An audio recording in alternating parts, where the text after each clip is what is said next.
It's another episode of Home Alone. Bake's lost here in New York, and I'm in Battery Park right now. Now, as it turns out, I can't see much from here in terms of the Statue of Liberty because, well, there's construction fencing literally everywhere. So I will get you some footage of the Statue of Liberty at some point here during this episode. But this one's all about immigration. We need to learn a lesson from our American friends. And so let's talk about it. Let's go. Welcome to Bakes on Things. Of course, just around me and just off to the side is the Statue of Liberty, the most iconic symbol of immigration in really human history. And just beyond it is Ellis Island, where millions of people arrived with hope, fear, ambition, and the belief that they were entering a country that had a plan for them. And being here, feeling the weight of that history, even under all of this construction, I realize something Canadians definitely need to hear. America built an immigration system that even today, while imperfect, was designed to work. Canada built one that was designed to collapse, especially in the last decade. Standing on Ellis Island, or even near it in my case here, surrounded by the legacy of people who arrived through order, structure, and clear expectations, it becomes painfully obvious that Canada's immigration crisis, the undercounting, the mismanagement, the housing mismatch, the non-permanent resident mess that we just talked about this week, the security failures, it isn't an accident. It's the result of a system with no plan, no guardrails, no honesty, and no capacity. This is not good. America, they get it right. They don't get it perfect, but they get it right for the most part. Canada's immigration system, however, over the past decade especially, is failing. And let's talk about why the consequences are only just beginning. Ellis Island wasn't chaos. It wasn't guesswork. It wasn't vibes based policy making. It was a system. Names were recorded, families were documented, health screenings were conducted, criminal checks were performed. It still happens that way to this day. There were quotas, priorities, and clear pathways, of course. But America didn't just open its doors to anyone and everyone. It built the infrastructure around their country to handle it. Hospitals, housing, transit, schools, labor absorption, everything's scaled with population growth. There's even a school in a building behind me that's a high school, looks like a business. Immigration was connected to reality. The infrastructure was there. But when we take a look at Canada, here's what we have. We have no housing capacity to manage the level of immigration that's coming in right now, no healthcare capacity for them, no transit capacity, no accurate population account, no enforcement capacity, not that they even try anyway, and no transparency around NPR numbers. No accurate census for non-permanent residents. No strategy beside announced big numbers, and then of course the hope for the best is all they seem to do. America had Ellis Island. Canada has the "we hope this works" approach. One is a system, the other a typical slogan. And here's the truth of Canada's immigration system today: we are bringing in more people than we can house, track, integrate, support, or even count. We just talked about this week that the 2021 census missed 38% of non-permanent residents. Nearly 4 out of every 10 NPRs were invisible to the federal government. How does that even happen? In that same report, Ontario's missed rate was 45%, even worse. Nearly half of the NPRs that came to Ontario, half the people they're supposedly planning services for, were not even counted. Imagine trying to run Ellis Island here with a 45% error rate. You wouldn't even have a country. You'd have a guessing game at best. And yet, Ottawa pretends they have everything under control. You cannot build a functioning immigration policy on numbers that are off by 40%, no matter how much you pretend. It is absolutely impossible. And the provinces, they all know this. That's why they're demanding more control. That's why they want to take control of their own immigration systems, because Ottawa's system has collapsed under its own ideological weight. Canada's immigration today is not structured. It's not strategic. It's not balanced with housing. It's not balanced with infrastructure. It's not balanced with any labor needs. It's a political identity project. That's exactly what it is. It's masquerading as policy. It's not real.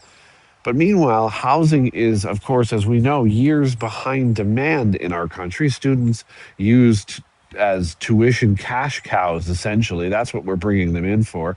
Non permanent residents are invisible in the census. Cities are overwhelmed. Provinces are furious, as we just talked about. Employers are confused as to who and how they can hire. Services are collapsing. Families can't find a doctor. School systems are at capacity. Resettlement agencies are completely drowning in policy.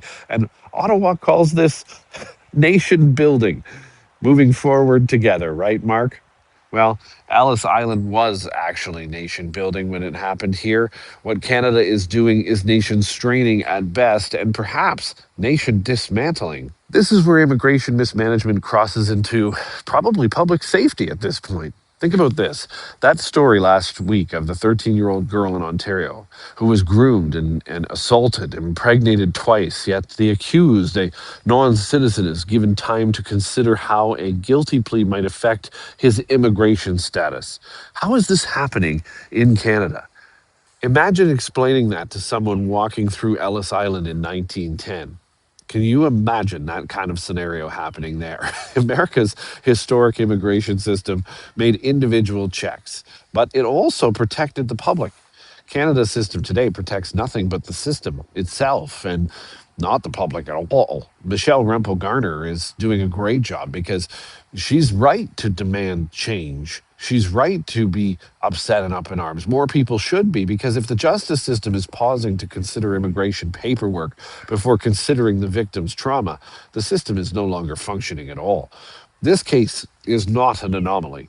It is a complete symptom of a lot of the problems that are going on in Canada, especially under a decade of Liberal government. A symptom of a federal government that has lost control of all of its own policies. It's just policy after policy, adjustment after adjustment, spend after spend. They don't even know where to start or where their spending ends. They don't know where their policies begin and where they end. Ellis Island wasn't perfect.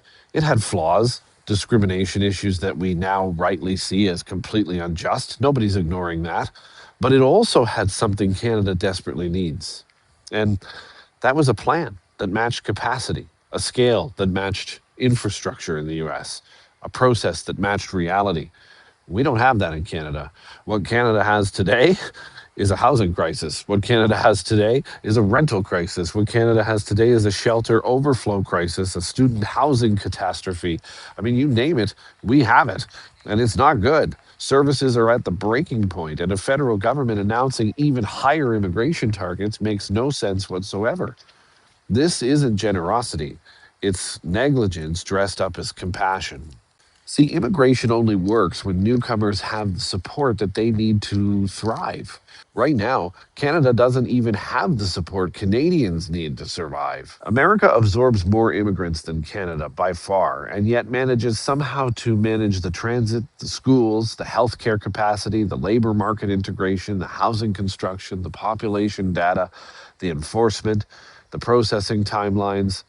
America, even with its issues, still treats immigration as a system, and it's a system that works here, even though they're 10 times the size of Canada.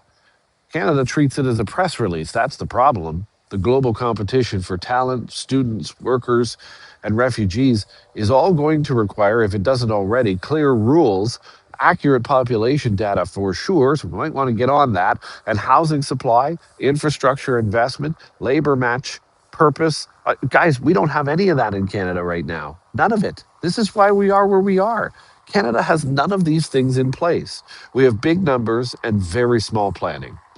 Ellis Island is a reminder that big numbers only work when paired with big capacity. Canada today has big numbers and broken capacity. Is it ever going to get better? It hasn't even started to get better. And we've now had this new Liberal government, quote unquote new, for well over 9 months. So, sitting here where millions entered the United States with hope and courage, I'm reminded of something Canada needs to hear.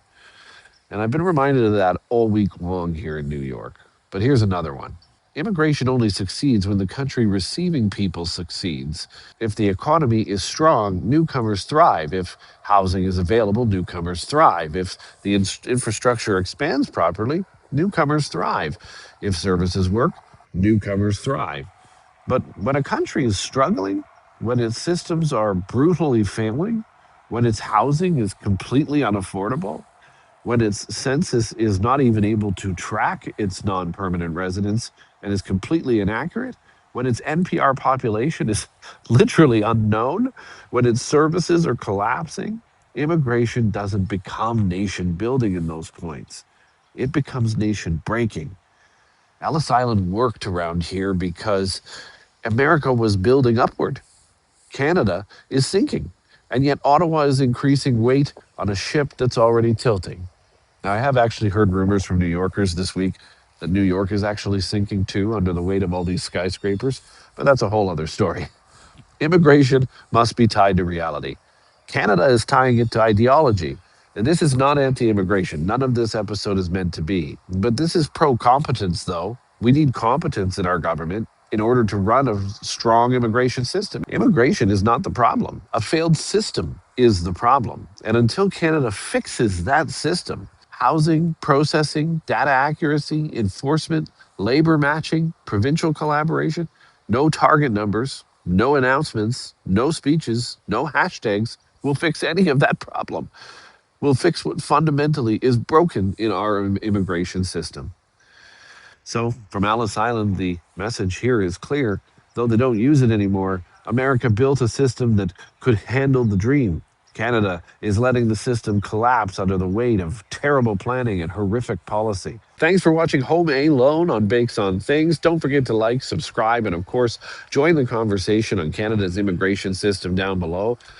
It's clear the US got it right. It's clear that they still get it right. No, they're not perfect, but ours is way off. What do you think?